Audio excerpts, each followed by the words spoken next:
Bem, irmãos, vamos abrir a palavra do Senhor lá para o livro de Jonas, livro do profeta Jonas.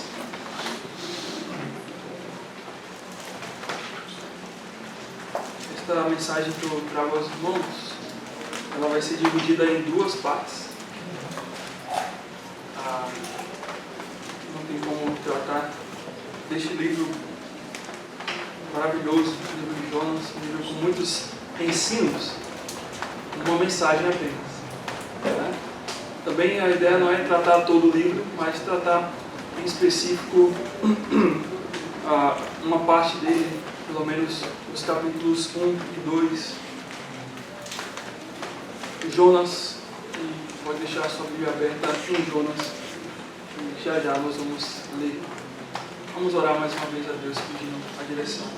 Senhor, me dirige agora a Tua palavra na condução, Deus, dela, para que o Senhor fale aquilo que a Tua palavra diz, que o Teu Espírito Santo quer aqui na vida de cada um. Não seja o pregador falando dele ou falando algo que ele pensa, mas que seja a Tua palavra, Deus, nos mostrando a Tua verdade. E que assim possamos, com a ajuda do Teu Espírito Santo, termos nossas vidas transformadas pelo Senhor. Em nome de Cristo oramos. Amém. Irmãos, para a gente aprender qualquer coisa na nossa vida, a gente precisa de algum tipo de método. A gente sabe disso. Seja uma ferramenta visual, né?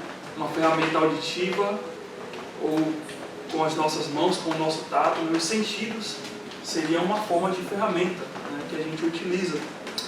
Também a gente pode aprender por instrumentos diversos, como por exemplo o livro, né, livros que são escritos, que são colocados para que a gente possa estudar e aprender as coisas, como também aulas, né, alguém nos ensinando, alguém sendo o professor que nos ensina algo que nos ajuda em nossa caminhada de aprendizado, e também a relação em grupo, né? A própria família é um método, é um instrumento que pode trazer aprendizados, né? Por exemplo, o pai com o seu filho, ensinando a mãe com o seu filho ou filha. Então, são instrumentos, são ferramentas ou canais pelos quais a gente aprende. E nós sabemos que tudo isso flui do nosso Deus, né? O nosso Deus é o grande professor. Ele é aquele que detém todo o conhecimento, e tudo aquilo que nós conhecemos só pode vir a conhecer e a passarmos para outros por causa dele, porque ele tem esse conhecimento. E alguns métodos que o Senhor utiliza são bem semelhantes àqueles que nós usamos. Na verdade, a gente que imita o Senhor, né? A gente que pega do Senhor esses tipos, esses métodos. Como, por exemplo, a Bíblia que está na sua mão. O Senhor, Ele direcionou que essa palavra, que esse livro, do qual nós chamamos de Bíblia, estivesse em nossa mão para a nossa instrução, como o nosso manual. Mas também, irmãos, ao olhar aqui o livro de Jonas, o Senhor também, Ele utiliza alguns instrumentos peculiares, né? Alguns instrumentos que parecem um pouco estranhos até, mas que também servem, e servem muito bem para o aprendizado dos seus servos. E vamos observar esse ensino aqui através do livro de Jonas. E o livro de Jonas começa com os versículos 1 e 2, que diz o seguinte, capítulo 1, versículos 1 e 2, que diz: Veio a palavra do Senhor a Jonas, filho de Amiatai, dizendo: Dispõe-te, vai à grande cidade de Nínive e clama contra ela, porque a sua malícia subiu até mim. Então nós notamos aqui, nos primeiros versículos, praticamente como todos os profetas, o Senhor comissionando Jonas para uma missão, para algo do qual Deus queria utilizar Jonas, né, naquele fim, que seria levar uma mensagem para aquela cidade. Ele fala, clama contra ela. Então era para trazer alguma coisa, uma fala, algo que Deus queria que Jonas pregasse contra aquela cidade, trazer uma mensagem de juízo, né? E nós aprendemos que Jonas, no final de tudo, vai trazer essa mensagem de juízo lá em Jonas 3, versículo 4, que vai dizer o seguinte: começou Jonas a percorrer a cidade de um dia e pregava e dizia: ainda 40 dias e Nínive será subvertida. Era essa a mensagem que Deus tinha dado para ele, para que ele pudesse pregar contra aquela cidade. Interessante também, irmãos, não sei se tem sentido ou se é uma coincidência, eu acredito que não é. Deus direciona muitas coisas bem, mas o nome Jonas, o significado do nome Jonas é pomba, ou pombo. Né? Então, de certa maneira, o Senhor tinha escolhido o pombo para levar a mensagem. Acredito que, talvez pensando como foi lá em Moisés, lá em Noé, quando Noé solta, né, uma pombinha para que possa trazer um vislumbre de terra depois do dilúvio ali, e ela traz, né, um raminho. Então talvez, não sei se tem a ver com esse nome Jonas, mas é interessante que o nome de Jonas é pombo, né? E os pombos geralmente foram bem utilizados para trazer mensagens e informações de vários lugares em tempos. Mas a questão, irmãos, é que no versículo 3, ao invés do pombo ir e levar essa mensagem, o pombo decide fazer o quê? Não levar a mensagem. Né? Que pombo feio, né? Versículo 3 vai dizer assim: Jonas se dispôs, mas para fugir da presença do Senhor, para Tarsis, e tendo descido a Jope, achou um navio que ia para Tarsis, e pagou, pois, a sua passagem, e embarcou nele para ir com eles para Tarsis, para longe da presença do Senhor. Irmãos, e a ideia é: por que Jonas então decide não fazer a vontade de Deus? A resposta nós encontramos, claro, não aqui agora no capítulo 1, nós encontramos lá no capítulo 4. Vamos lá no capítulo 4? No capítulo 4, versículos 1 e 2, vai dizer o seguinte: com isso desgostou-se Jonas extremamente e ficou irado, e orou ao Senhor e disse: Senhor, não foi isso que eu te disse quando ainda na minha terra? Por isso me adiantei, fugindo para Tarsis, pois sabias que és Deus clemente e misericordioso, e tardio em irar-se, e grande em benignidade, e que te arrependes do mal. E aí, no 3 em diante, Jonas vai se referir que ele sabia que Deus iria salvar aquela cidade de Nínive com aquela pregação.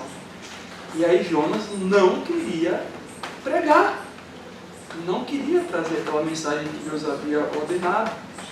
Porque exatamente qual era o sentido que Jonas queria ao tomar um navio para Tarsis e abandonar a vontade de Deus? Por que Jonas fez isso?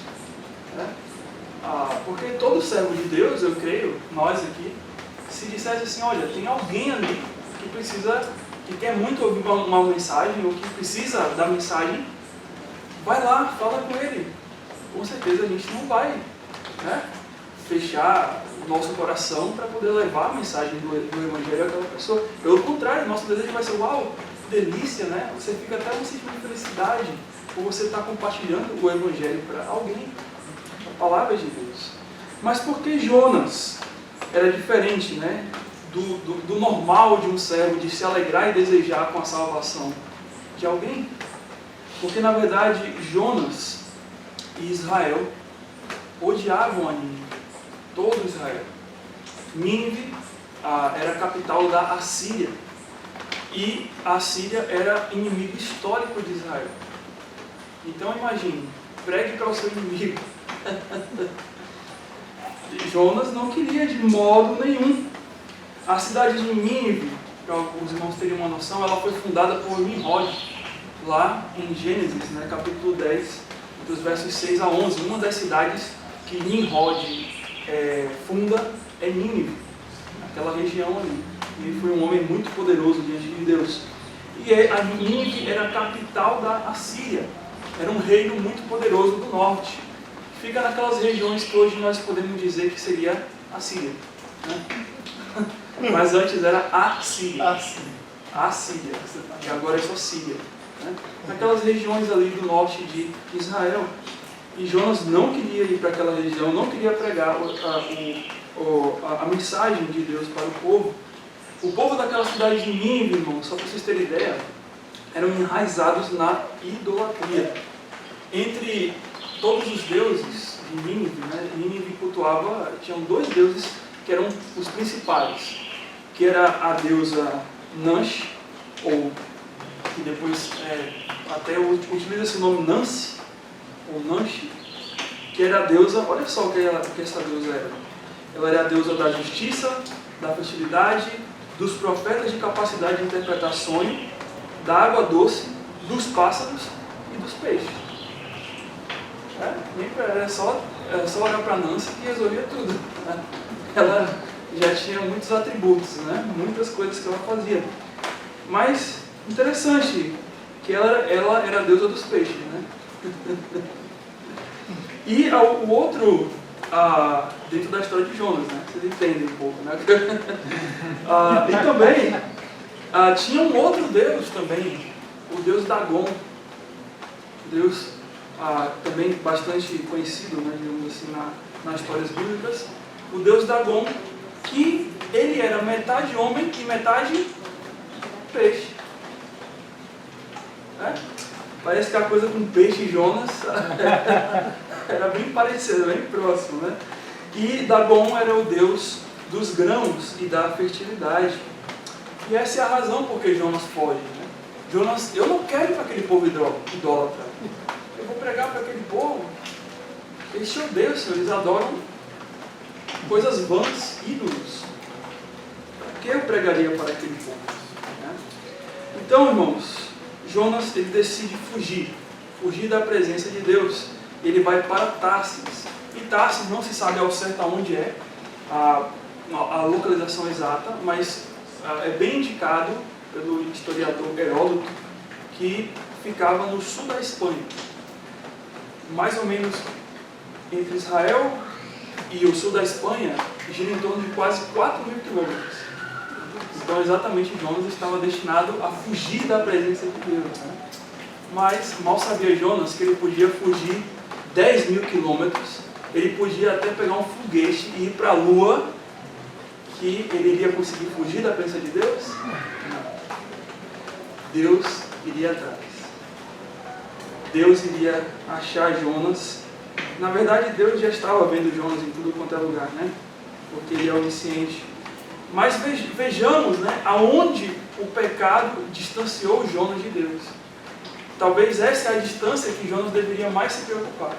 Não era a distância em termos de fugir de uma missão, de fugir de um local onde Deus havia destinado, mas de distanciar-se no coração de Deus. Do coração de Deus. E sabemos que a fuga de Jonas da presença de Deus era frustrada por conta disso. E mediante aquela decisão tomada por Jonas, o Senhor ele vai se apoderar de um método bastante incomum, bastante estranho, que talvez só aconteceu com Jonas e com mais ninguém. Mas algo que realmente impactou e vai impactar também as nossas vidas quando a gente estuda a palavra de Deus. Aqui nós vamos notar, irmãos, que Deus vai usar o método do peixe. Né? A gente pode dizer também a escola do peixe. Né? Como um instrumento para ensinar o seu servo Jonas. E em Jonas capítulo 1, versículo 17, abre lá, vai lá em Jonas 1, 17. Vai ser dito o seguinte, que Deus deparou o Senhor um grande peixe para que tragasse a Jonas, e esteve Jonas 3 dias e 3 noites no ventre do peixe. E o verbo aqui, deparar, é um verbo muito interessante. O verbo deparar é o verbo em hebraico maná. Não tem muito a ver com maná lá do Egito, tá? Lá do povo de Israel no deserto. Mas maná aqui significa contar, numerar, atribuir, nomear, preparar, ordenar ou destinar. É como se Deus já havia preparado, destinado, colocado o peixe exatamente no local, no momento, na hora certa, para que pudesse Jonas ser tragado pelo peixe. Né? Então, a partir do momento que Jonas decide não fazer a vontade de Deus e pisa naquele barco em direção a Tarsis, o Senhor havia preparado todo o cenário para que Jonas pudesse aprender através daquele peixe. Ou seja, irmãos, aplicando a nós, né, que talvez poderiam ser os peixes hoje, né? Talvez a gente não faz como Jonas, que se tudo dá errado, a gente pega um barco, né, e navega oceano adentro e ponto final. Mas os peixes da nossa vida podem ser as provas, as situações difíceis, as situações desconfortáveis que você não entende, aflitivas, angustiantes, ou até mesmo as situações inexplicáveis. Como Jonas, depois que saiu do peixe, deve ter explicado a história. Então, eu cheguei aqui na praia, acabei de ser vomitado por um peixe. Imagine você contar uma história dessa, né? Quem iria acreditar? Mas todas essas coisas que podem ser peixes em nossa vida são para nosso aperfeiçoamento e para nossa restauração. Então, assim como um peixe que engoliu o homem é algo inexplicável, vai acontecer coisas inexplicáveis em nossa vida. Vai acontecer coisas que realmente a gente não tem noção do que, por que aconteceu isso, qual o sentido disso, a gente não vai entender no momento. Mas depois, quando aquilo passar, aquele peixe passar e nos despejar numa praia, é que nós vamos entender o porquê que nós tivemos que passar por dentro da barriga de um peixe, né? Das provas de nossa vida. Imagine você, não seria aterrorizador ser engolido vivo por um peixe e permanecer vivo na barriga dele por 3 dias e 3 noites? Terrível. Na profundeza do mar, que a baleia não fica na superfície, né? De vez em quando, mas ela navega, ela nada em mares mais profundos. E aqui, irmãos, a ideia olhando os 2 primeiros capítulos de Jonas, nós notamos que Deus prepara peixes com propósitos para a nossa vida. Deus prepara peixes com propósitos para a nossa vida. E quais são os 2 propósitos que a gente pode observar dentro da vida de Jonas, pelos qual Deus preparou esse peixe, para que pudesse engolir a Jonas? Eu queria compartilhar com vocês hoje o primeiro propósito, mas na semana que vem, ou na próxima semana, a gente compartilha o outro propósito. E o primeiro propósito que eu quero compartilhar com vocês é que Deus prepara peixes para nos despertar. Para nos despertar. Né? Acompanhe comigo o verso 4. Acompanhe comigo o verso 4 do capítulo 1. Vai dizer o seguinte: mas o Senhor lançou sobre o mar um forte vento e fez-se no mar uma grande tempestade. E o navio estava pronto a despedaçar. Então os marinheiros, cheios de medo, clamavam cada um ao seu Deus e lançavam ao mar a carga que estava no navio para o aliviarem do peso dela. Jonas, porém, havia descido ao porão e se deitado e dormia profundamente. Irmãos, que esse Jonas é engraçado, né? Que homem! Como assim uma tempestade anormal, até mesmo para os marinheiros experientes com aquele mar, né? Eles estavam já desesperados. Olha, eu já passei, talvez ele deve ter falado, eu já passei por tantas tempestades na minha vida, mas essa daqui é aterrorizante. Isso daqui é algo incomum, não tem sentido. Isso só pode ser algo divino, a um ponto em que eles até mesmo clamam, cada um, pelo seu próprio Deus, por aquela tempestade. Então note como é, e note que são ímpios aqui. Não são servos de Deus, porque eles estavam olhando para vários deuses. E eles já tentavam jogar as cargas para ver se aliviava, se o navio ficava mais leve, para poder passar mais rápido por aquela tempestade. Porque note, naquela época não tinha um motorzinho, né? Atravessava, era a vela, né? Então, quanto mais o vento batesse na vela, afastando eles da tempestade, iria ajudar. E notamos que não tem jeito. Enquanto esses homens estão lá, experientes, tentando resolver a situação, o nosso querido pombo está onde? Dormindo, mas não dormindo só, né? Dormindo profundamente. Dormindo profundamente. E a questão é como Jonas poderia ter dormido profundamente diante daquela tempestade? Irmãos. E a resposta, irmãos, é que o pecado nos torna insensíveis para que possamos perceber os perigos que nos rondam. Ele só poderia estar dormindo daquele jeito e não percebendo que aquilo tinha algo em comum, por causa que o pecado dele tornou insensível. Uma insensibilidade de tal forma, do qual ele estava tranquilo naquela decisão que ele estava fazendo e achava, não, normal. Ele dormia profundamente. E aí, já sem saberem o que iriam fazer, e agora? Qual a solução? O versículo 6 vai dizer que o chefe, o mestre do navio, chegou-se aí o mestre do navio e lhe disse: o que se passa contigo? Agarrado no sono? Levanta-te e invoca o teu Deus. Talvez assim esse Deus se lembre de nós, para que não pereçamos. E com certeza o Deus de Jonas iria lembrar daqueles marinheiros. Mas eles estavam desesperados. Ele falou: olha, está todo mundo aqui, tem um lá, então deve ser esse camarada aqui, vamos chamar ele também, porque ele precisa resolver essa situação. E note, irmãos, que Jonas, até ele ser acordado, né, ele estava numa postura de total indiferença diante daquela decisão que ele havia tomado. Ele não estava perturbado em seu coração por causa que ele não estava fazendo a vontade de Deus, mas pelo contrário, ele estava dormindo tranquilamente, achando que tudo estava bem.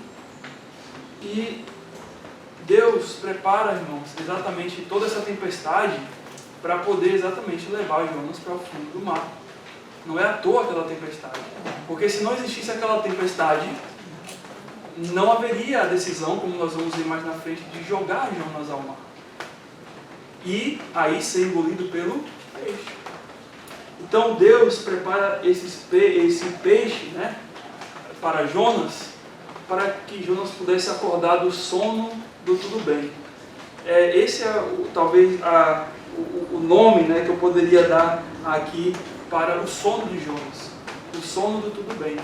Aquele sono do qual Jonas, ele sabe que fez uma decisão errada, ele sabe que desobedeceu a Deus, mas ele está tão insensível e duro com a sua ira, né, como nós vimos em Jonas 4, que ele está tranquilo. Para ele, eu estou bem. Falta alguma coisa, Jonas? Não falta nada. Jonas, tem algum problema, Jonas? Não tem.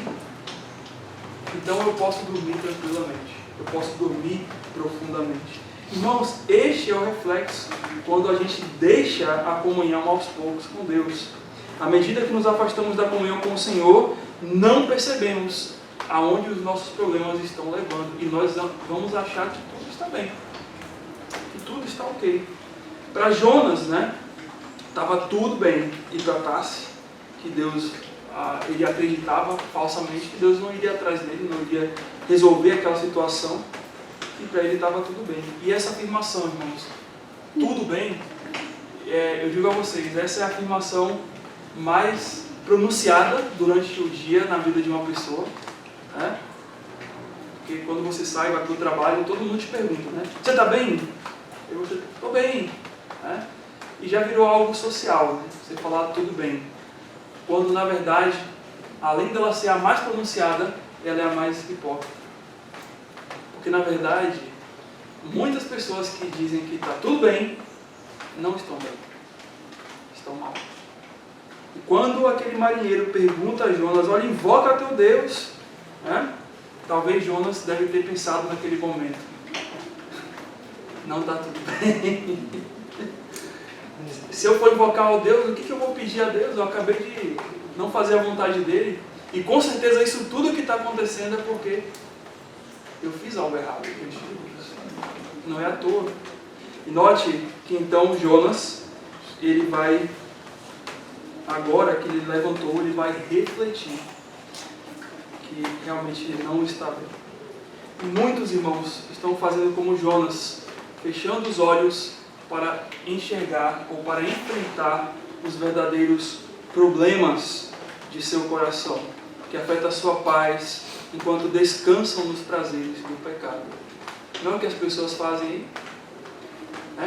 Eu sei que tem um problema, eu sei que tem algo que eu tenho que resolver, mas no meu coração eu não quero, e eu fujo da presença de Deus, e eu me entrego ao prazer, me entrego à bebida, me entrego à droga, me entrego a qualquer coisa para que eu descanse naquilo e esqueça aquele problema que eu deixei para trás. Isso pode acontecer em nossa vida como cristãos. Talvez a nossa fuga não é para a bebida, ou não é para o cigarro, mas a nossa fuga pode ser para qualquer outra coisa. Entretenimento. Nossa fuga pode ser para fazermos aquilo que não agrada a Deus em outros tipos de vícios. A nossa fuga pode ser de vários modos. E quando Jonas desperta daquele porão, aí ele começa a enxergar que realmente ele tinha que enfrentar o seu problema porque tudo estava mal. Deus nos chama, irmãos, a avaliar se realmente estamos bem ou se apenas estamos vivendo numa vida de fachada ou de fingimento. Dormindo no tempo diante de tantos sinais que ele está mostrando.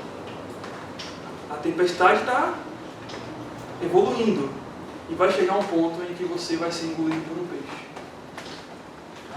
E às vezes, realmente, se a gente não resolve antes da tempestade piorar, a tendência é que Deus vai mandar um peixe para que ele possa te ensinar aquilo que você não aprendeu. Mas também, irmãos, Deus mandou aquele peixe para Jonas, para que pudesse despertar Jonas do pensamento do não tem mais jeito. Que esse é o problema agora que Jonas vai enfrentar. Jonas dormia e achava que estava tudo bem, mas agora Jonas, quando se desperta e vê o problema à sua frente, e vê aquela tempestade, todo mundo olhando para ele como se ele fosse a causa do problema, e era. E agora, Jonas? E ele sabendo que era o problema dele com Deus, ele vai pensar, não tem mais jeito. Agora acabou. É o que diz os versos em diante ali, no versículo 7. E diziam uns aos outros, vinde e lancemos sorte, para que saibamos por causa de quem nos sobreveio este mal. E lançaram sortes, e caiu a sorte sobre Jonas. Olha, foi uma sorte, isso daí, E claro, irmãos, a gente sabe aqui que naquela época, eles tiravam sortes porque era o último recurso, era um último recurso em que eles queriam saber, tomar uma decisão ou avaliar um cenário do qual eles tinham muita dúvida. Então, lá no Antigo Testamento, em muitas histórias também, a gente nota as pessoas tirando sortes, e a gente não sabe como era esse método de tirar sortes, não era na loteria, como hoje, mas eles utilizavam isso para poder, de certo modo, verificar qual era a vontade de Deus. E por quê? Porque exatamente nós cremos, conforme Provérbios 16:33, que a decisão da sorte procede de Deus. De que Deus, até na sorte, Deus controla a sorte. De que uma sorte que é tirada não foi por causa meramente do acaso, mas Deus está envolvido nisso, de algum modo. Quando é uma sorte ali feita justamente. E acontece exatamente aqui com Jonas. E o versículo 8 vai dizer que então a sorte caiu sobre Jonas, todo mundo agora é você, Jonas. O que você fez? Declara-nos agora, por causa de quem nos sobreveio este mal? Que ocupação é tua? De onde vens? Qual a tua terra? E de que povo tu és? Então Jonas, versículo 9, respondeu, sou hebreu e temo ao Senhor, o Deus do céu, que fez o mar e a terra. Irmãos, notem a resposta de Jonas, Jonas, ele responde, eu sou hebreu, eles perguntam de onde ele vinha, qual terra ele era, mas ele fala exatamente também que ele temia a Deus. Ele não diz a sua ocupação, não é descrita aqui a ocupação dele, eu sou profeta, né? Talvez ele queria tirar essa, não quero ser profeta mais. Mas ele vai relatar, eu temo ao Senhor, o Deus do céu que fez o mar e a terra. Então quando ele fala isso, não tem outra saída para Jonas. Jonas, essa tempestade está acontecendo porque o teu Deus, que fez o mar e a terra, está mobilizando isso, por algum motivo. Então, o versículo 10 vai dizer, então os homens ficaram possuídos de grande temor e disseram, que é isto que fizeste? Pois sabiam os homens que ele fugia da presença do Senhor, porque ele o havia declarado. Então, com certeza, Jonas deve ter, após ali o versículo 9, da descrição ali, ele deve ter falado o que aconteceu. Olha, Deus me chamou, esse Deus me chamou para poder pregar, e eu não fui, eu tomei esse barco para ir para Tarsis. E aqueles homens, que eram mais crédulos do que Jonas naquele momento, você está louco? Como é que você pode ignorar a vontade de Deus? E Jonas estava prestes. Mas note, irmãos, o versículo 11 vai dizer, eles vão perguntar mais uma coisa a Jonas. Que te faremos para que o mar nos acalme? Porque o mar ia se tornando cada vez mais tempestuoso, ou seja, a tempestade estava aumentando. E o versículo 12 vai dizer, tomai e lançai ao mar, tomai e lançai-me ao mar, e o mar se aquietará, porque eu sei que por minha causa vos sobreveio esta grande tempestade. Irmãos, a decisão de Jonas não é, olha, peraí, deixa eu orar a Deus, eu vou pedir perdão a Ele, né? Ou então vamos dar meia volta, me levem de volta para Israel, que eu vou fazer a vontade de Deus, porque é Deus falando. Mas qual é a decisão de Jonas? Me mata. A decisão de Jonas é, olha, não tem mais jeito não. Acabou. Se Deus me levou para essa tempestade, é porque Ele me odeia tanto. Eu fiz algo tão mal, mas tão errado, que Deus nem me quer mais. Então, sabe de uma? Me joga nesse mar que eu não morrer afogado. E ponto final. E aí vocês vão, né, essa tempestade vai se encerrar, mas acabou para mim. Não tem mais jeito. Note, irmãos, que o versículo 13, olha o que aqueles marinheiros, eles sabiam o que os marinheiros queriam, né? O que Jonas queria, olha, me mata. E no versículo 13 eles vão dizer, entretanto os homens rimavam, esforçando-se por alçar a terra, mas não podiam, porquanto o mar se ia tornando cada vez mais tempestuoso contra eles. Ou seja, por mais que Jonas havia dito, mate, jogue ao mar, mas aqueles homens não queriam jogar Jonas no mar. Porque no versículo 14 vai dizer, então clamaram ao Senhor e disseram, quando viram que não tinham mais jeito, Senhor. E aqui, eram os marinheiros rogando agora para o Deus de Jonas. Olha só, olha o nível da coisa. Olha o nível da coisa que chegou. Rogamos-te que não pereçamos por causa deste homem, e não faças cair sobre nós este sangue, quanto a nós, inocente, porque tu, Senhor, fizeste como te aprouve. Olha para isso. Irmãos, com certeza, claro, no plano de Deus, a gente sabe que Deus havia levado tudo isso. Mas se Jonas, ele orasse a Deus e pedisse perdão, e falasse, olha, Senhor, me perdoe, acalma essa tempestade, eu vou voltar, vou fazer a tua vontade. Mas o coração de Jonas preferia morrer do que ele voltar para mim e vir pregar. E aqueles homens, ao olhar isso tudo, eles falaram, olha, Senhor, não tem mais jeito, porque realmente a gente vai ter que fazer isso. Não, a gente não quer jogar o homem no mar. Mas, pelo menos, nos livre desse sangue inocente. Olha o pensamento. Olha o pensamento. E aí, versículo 15 vai dizer, e levantaram a Jonas e o lançaram ao mar. E cessou o mar da sua fúria. Temeram, pois, estes homens em extremo ao Senhor, e ofereceram sacrifícios ao Senhor e fizeram votos. De alguma forma, irmãos, não é descrito aqui, mas de alguma forma, tudo aquilo que estava acontecendo naquela tempestade, aqueles homens aprenderam alguma coisa a respeito do Deus verdadeiro, do Deus real. Com certeza, eu acredito que a salvação veio para eles, eu não posso afirmar, mas eu posso crer. Porque para que eles pudessem, temer ao extremo ao Senhor, é porque caiu sobre eles, ou neles, algo muito forte.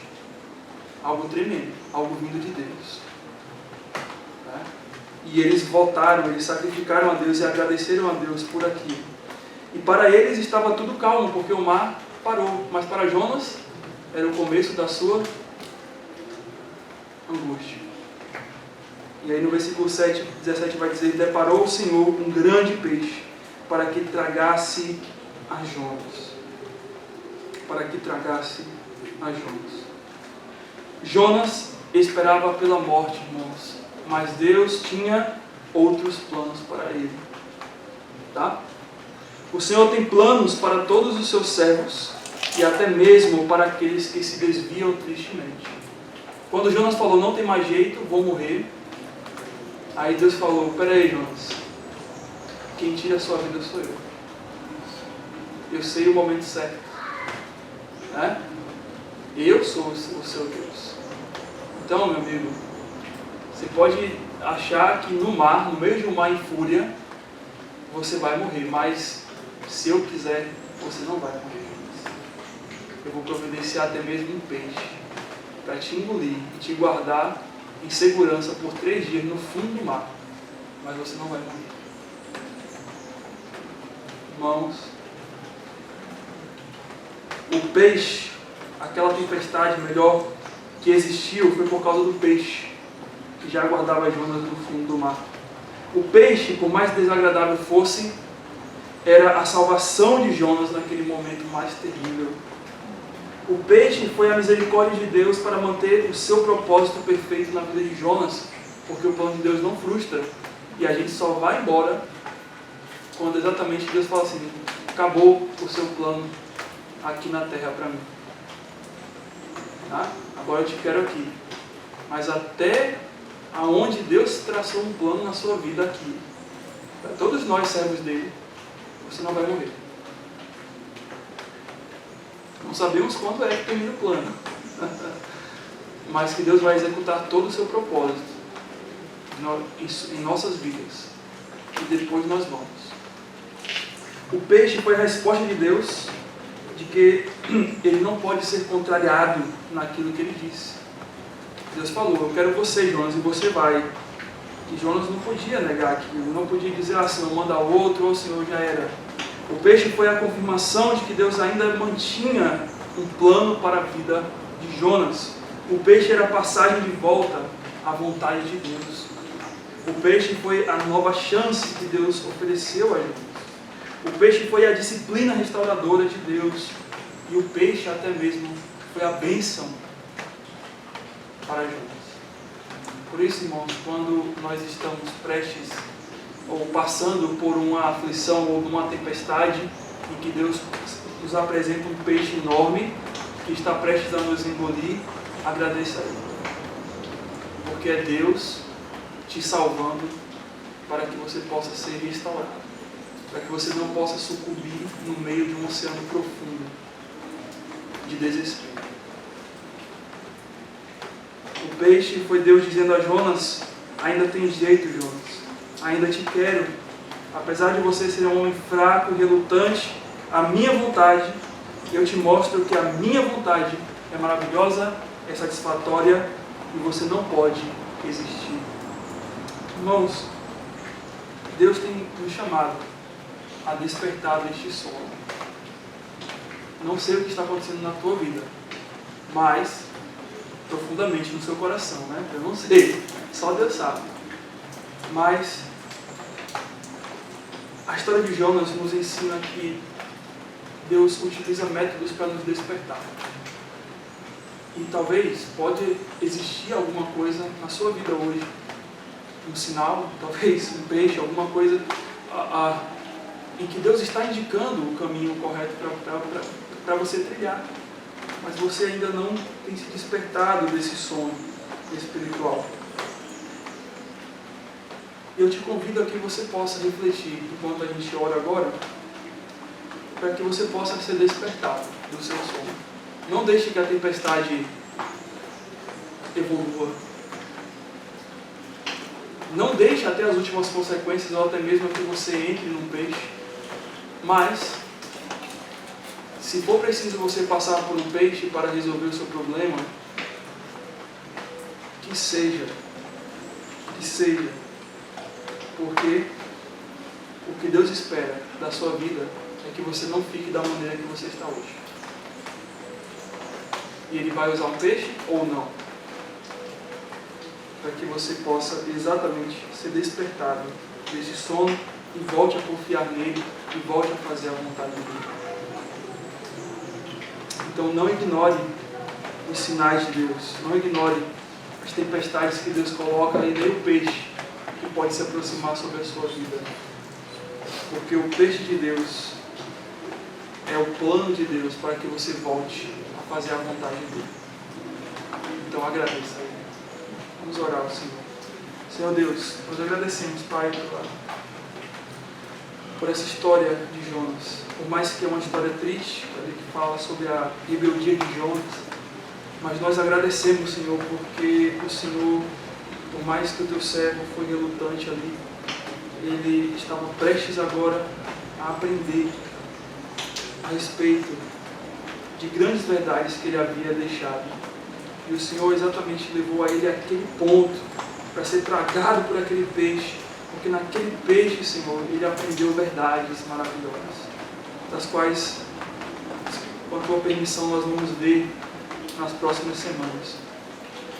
Mas, Senhor, que o Senhor nos ajude, Deus, a acordar enquanto a tempestade está balançando, enquanto a tempestade está no início, e nos voltar para Ti, Senhor, para que não precisamos entrar no peixe, mas, se for preciso, Senhor, entrar no peixe, que o Senhor nos ajude, nos ensine o que é necessário, para que a nossa alma seja restaurada e possamos voltar à Tua vontade.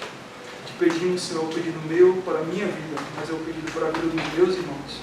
Fortifica-os, Deus, fortalece-os, preenche-os com vigor, com ânimo e dá-lhe força, Senhor, para que possamos enfrentar os desafios dentro da Tua vontade. No nome de Cristo oramos, Pai. Amém.